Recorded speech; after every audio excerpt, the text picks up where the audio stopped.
Good evening from New Zealand. Alex, very good to see you again. So following what we had last week, today we're going to talk about cultural invasion. So according to your experience, what you see in China at this stage, is it a kind of cultural invasion or is it cultural interaction between US and China? Yes, and good evening from China. Good to see you, Fahim. So, in China, the culture is changing. That's one of the main reasons I'm leaving here. I wouldn't say it's invasion, although they do have a lot of Western media that comes in through here, Western Hollywood movies, but those Western influences are highly controlled by the Chinese government. So I forget the number. It's something like 42 imported movies are allowed per year in China. So they get only the biggest movies like Star Wars, Harry Potter, only the very biggest Western movies they can see. But because of the nature of the Chinese people, they're just really kind of interested and open-minded about Western stuff, and they think it's high society, luxury. So even though they don't see every single Western thing ever, they still are bringing it into their own culture, emulating it in certain ways. But what really is changing the culture to me seems to be this new social credit system and the other propaganda things from their own government. That's what's really changing things the most. Yeah, what's the social credit? Yeah, so fortunately, as a foreigner, I'm not part of this system as far as I know. So there's cameras everywhere, and then there's also your WeChat, your social media in China, the Chinese social media. It's all being recorded in a database and tracked. And so basically the Ministry of Information, or whatever it's called, they accumulate all of your data from how you walk across the street, your grades in school, you pay your debts or you don't, and what things you post on social media. They accumulate everything and they put that into a number score. I think it's like a credit score. It's out of like 700 or so. And if you have a good score, you get some benefits. You can get discounts at places. You can jump to the head of the line in some things. But if you have a bad enough score, you literally can't, you're basically in jail. Sometimes you can't even buy train tickets or plane tickets. You can't get a visa abroad. You have to pay more for what other people would pay for hotels and different things.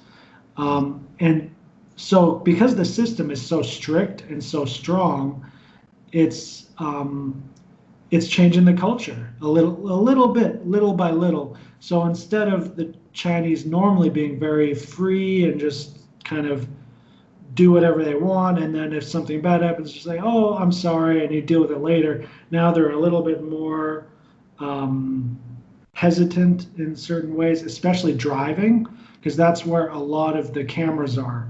And if they get a photograph of you doing something wrong on the road, they just mail you a ticket. There's no court. There's no they punish you, and you accept the punishment and deal with it, or you don't, and then things get even worse. And it's very strict, which is actually, for them, it's what they're used to. This is an empire. This is what they've been doing for thousands of years. This is part of the ancient Chinese culture, I think. This kind of strict oversight and overbearing influenced from, the masters, the emperor, the administrators. I think it's actually the same thing they've been doing for thousands of years, but they're doing it in a very modern, high-tech kind of way.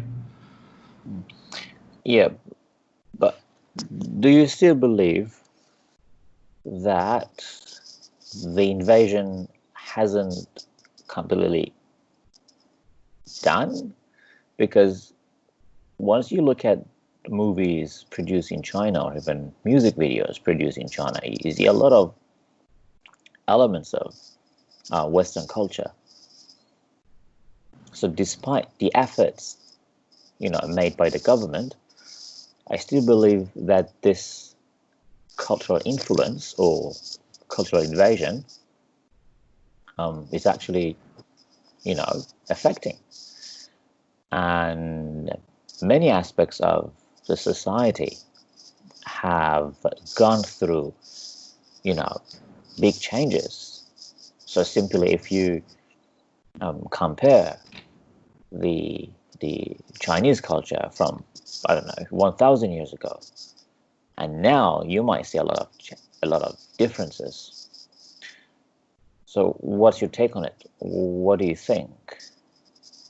Yeah, so let me give you some concrete examples of what has already been influenced. Fashion, the clothes they wear is entirely Western. There's the only time I see Chinese people here dressing in traditional Chinese clothes is if they have to, or if it's some kind of ceremony, or if they're doing like a theater play performance. I've seen they're still maintaining these traditional ceremonies and like the Sichuan opera, the Beijing opera. They're still doing this, and maintaining it, but it's very much pushed to the side, and what they're really interested in is the next, K-pop video, or I don't know what American series they're into as far as TV or movies, but they love music. They love pop music. Taylor Swift, Justin Bieber, the most popular mainstream Western icons in the music world, they all worship in China. Like it's very unanimous. So when I talk to my students, especially who are, in middle school, and I say, no, I don't like Taylor Swift, I don't like any of those people, and they go, it's like I'm a heretic, something like this. So there's the fashion, and there's like the pop culture thing. There was like food. So KFC is super popular in China. There's always people in these American fast food chain restaurants.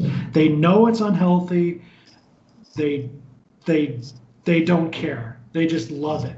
They think it tastes good, but they still, like I said, they're still maintaining traditional culture. There's still traditional Chinese food all over the place. So, but it's shifting. It's slowly shifting. Yeah, I was very keen to ask you about whether you can differentiate between cultural influence and cultural invasion.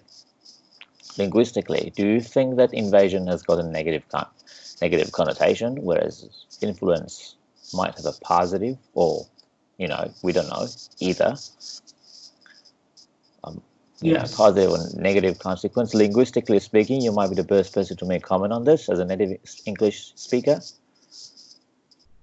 So, yes, there's definitely a difference. So to me, cultural invasion is a basically negative thing, although it depends which culture is invading which other culture to see which one is negative. But yeah, that's basically it's an aggressive move. It's warfare in the realm of culture, whereas cultural influence, I think, is neutral. I think it's not good or bad. It's just something influences something else. So you see Michael Jordan playing basketball and you think, whoa, I want to play basketball.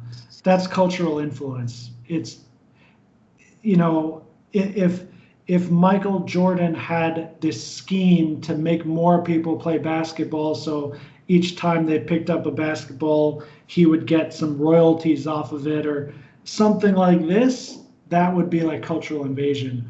But it's influenced because MJ, the best, he just wants to play basketball. And if people happen to follow him and like him, that's great. And if they don't, that also doesn't matter because he's just going to keep playing basketball. Yeah, but there is a side effect of, being a fan of Michael Jordan. Because once someone simply follows Michael Jordan or wants to play basketball just like Michael Jordan, these people, these fans, do not simply take into account his game or his style of playing a game. They will take into account other aspects of his life, his personal life, whether he has got tattoos, whether he's got expensive cars, whether he's got a big house. So people go and investigate different aspects of his personal life. And this is the part where we can see even cultural invasion. And you might call it influence, but we still see what power made Michael Jordan very popular in another society. Why Michael Jordan? Why not someone else? Well, as an example, why not Bill Gates? Why not someone else? Why Michael Jordan? What Michael Jordan has that Bill Gates doesn't? What kind of invasion can Michael Jordan carry with himself that Bill Gates, as an example, cannot? So it depends what source this, transformation of culture from one place to another is doing the job. So part of it, maybe up to stage 1 or 2, might be influence, but beyond that, it can be invasion. Yeah, do you agree or not?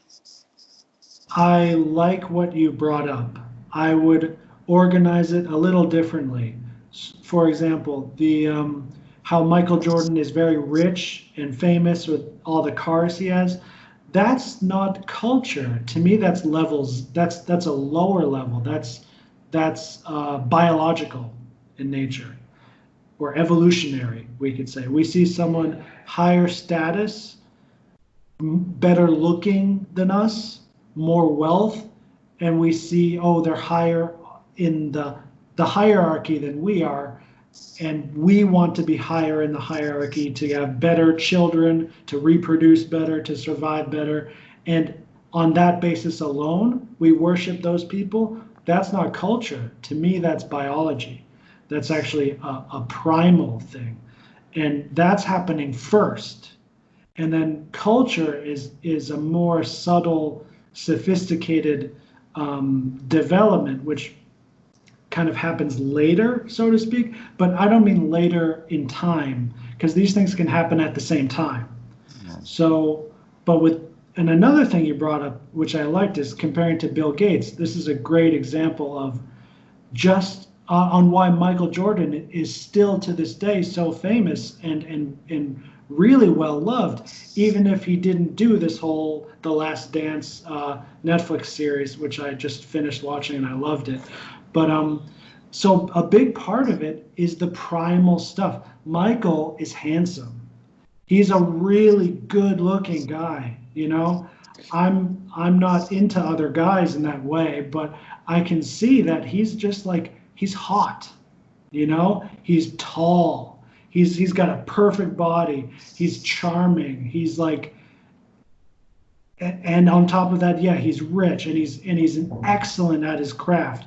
So he checks all the boxes. Whereas Bill Gates is like, yeah, he's maybe more rich, but he's a nerd. You know, he's like a weaselly little nerd in the basement somewhere. Like, ooh, let me see how good I'm going to type I on this hope keyboard. I hope And Bill Gates is not watching this video, this interview. He will be upset with us. He will be disappointed in us, with us. he might be, but there's many people saying much worse things than that about him. But a lot of what I just said, Steve Jobs himself has already said, and that's another great example. Steve Jobs is maybe even well, he's not more famous than Bill Gates, but he is still seen today as, I think, a better person because Steve Jobs, like Michael Jordan, checks all the boxes. He's good looking, healthy, tall. That's good for a man. We have to admit it, okay? And really like innovative. Bill Gates doesn't have that kind of innovative, cutting edge kind of vibe about him. He's kind of like, you know, Hmm. more like a factory worker kind of vibe. But anyway, let's say hello to Bill Gates, who is obviously watching this video. Thank you for watching, Bill Gates. It's really good to have you Thank here you, with us as Bill. well. Great to have you, Bill. So, yeah, so regarding the invasion that we just talked about, how Chinese people are welcoming it. Well, I don't think anyone's actually trying to culturally invade China. I think they're trying to economically invade China because big corporations know that this is a huge market. Not only are there more than 1 billion people in China, but they're rich. The middle class in China is very comfortable right now. They have a lot of funds and they're willing to pay for the newest Nike, the newest Mercedes. So these big corporations are doing whatever they can to come in and take the market. But I don't think they care if the Chinese start adopting German culture. The people at Mercedes just want to see their revenue go up. I think that's basically what's happening. But in America, my home country, I think that culture has been invaded for nefarious reasons, not just economical. And that's why I'm very happy to have left a long time ago. I think the point that you just raised is a bit controversial because if a company wants to increase its revenue, by entering into a different country's market, they domesticate themselves. So they localize themselves basically, and they try to, adapt themselves with the target market's culture. Yeah. So they introduce themselves with the target market's language, with the target market's culture. And that's why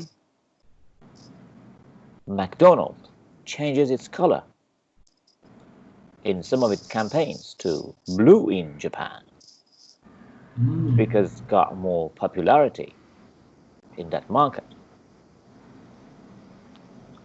So even companies, businesses, small or big, can make changes to their logos, to their, slogans, to their missions, in order to increase their revenue. So I think what happens in, economy is not a cultural invasion, but something opposite. It's cultural adaptation. Yeah, it's closer to cultural influence, but adaptation is a better word there. Exactly, which in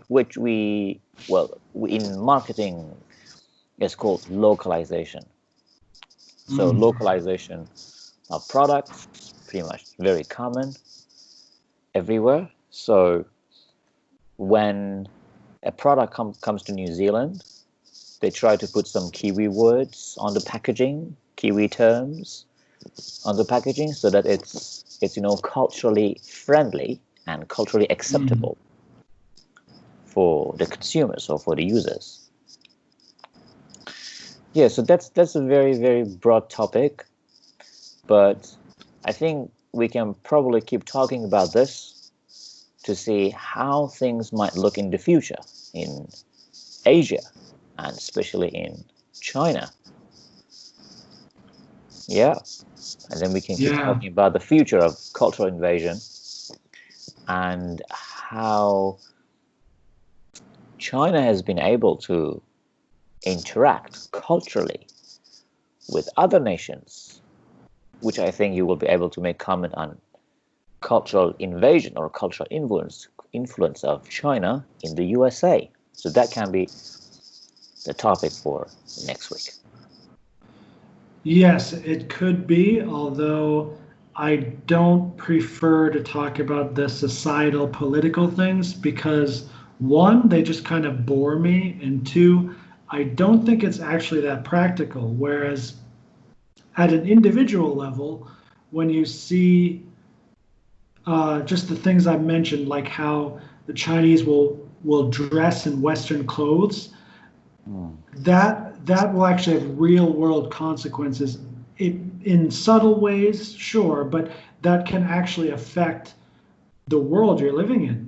If you're a foreigner in this country or for the local people here, that will have an effect. I want to say one more thing, Fahim, because we have a really stimulating conversation here. So what I can't help but think is of a culture so good that it doesn't need to localize, and it can just stay as it is, and endure thousands of years in history.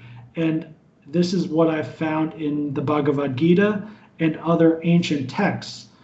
The What really does it for me is not that the great scholars who have translated the Bhagavad Gita have made it using American English kind of words. They've just translated it word for word as it is, as best they can. And because they did it in a pure way, I was actually able to enter into this ancient and timeless culture, which seems vastly superior to everything we have available today. Mm. It's a very interesting topic because I personally, I'm not into word for word translation. And even these days that I'm working on poetry or literary translation, I don't do them word for word, despite the fact that I've talked to a few translators here in New Zealand and advising me to go for word translation. But it's always it's a controversial topic among translation scholars, going for word translation or a meaning based translation or um, free translation. So it's a big conversation. But I think we can talk about this topic as well and your experience of reading the ancient texts in English and talking about your experience. And also, so I think we have got a lot of things to talk about for next week. Yeah, so before we start next week, we're gonna have to decide actually which topic we're gonna pick, I think. Absolutely. So I think that the best topic would be talking about your experience of reading the ancient text that you had and how culture is being reflected in those texts.